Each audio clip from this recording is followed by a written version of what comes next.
There are two things involved. It's either you trek or you drive. But before you start driving, you need to ask yourself these three important questions. Number one, you don't chop. Now, before you start planning to buy that car, you need to consider your stomach. You need to consider the stomach of your family members. Me with my pregnancy, I'm better than you. You cannot go and buy a car or spend money buying a car when you are not even sure of food for the next day. You get one Pablo wey buy DLE. The next day, for my door, they knock whether I get chicken and chips. Does your mother sell okra? This is very bad. Please consider your stomach. I will not say much on this particular point, but it is very important. Make sure you have eaten. Make sure you've secured your food, even for 1 year, before you even start planning to buy a car. God, I beg. I love my stomach so much. That's how I put on this weight. You see me like this, anything that has to do with flat tummy, please count me out. I will eat. I will keep eating. I will eat until my tummy is full. What am I using a car to do?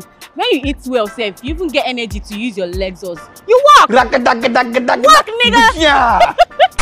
Now the second question is, what do you want and how much is it?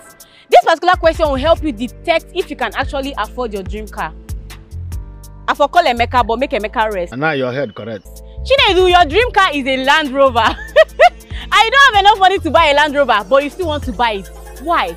See, there are some things you consider when you're actually thinking about this question. You need to consider quality and mileage.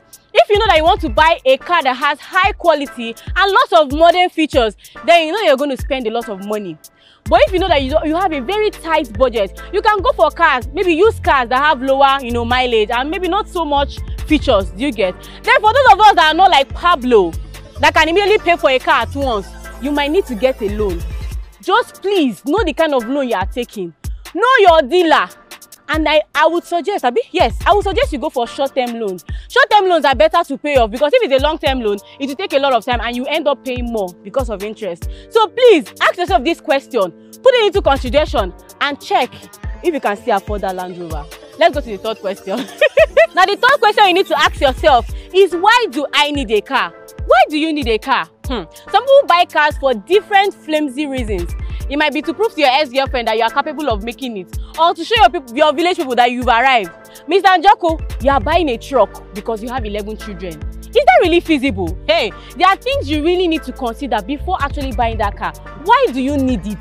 Remember, I said need, not want. You need a car. Mom, super. Use cutlass to cut grammar for me.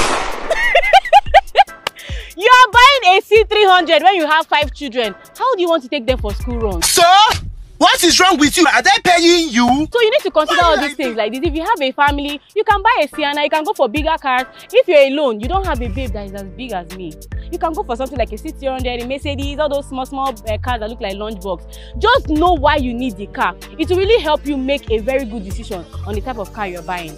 I don't know, all these things I've said, it might be too much for Chinedu to consider. It might be too much for Chinedu to take. He will say, despite whatever you say, I'm buying a Land Rover. Chinedu, buy it. You will probably not ask yourself these 3 questions, even after I've explained and told you everything. That's fine. You can buy your Porsche. But for me, I'm happy with my Lexus, and I will use it to trek.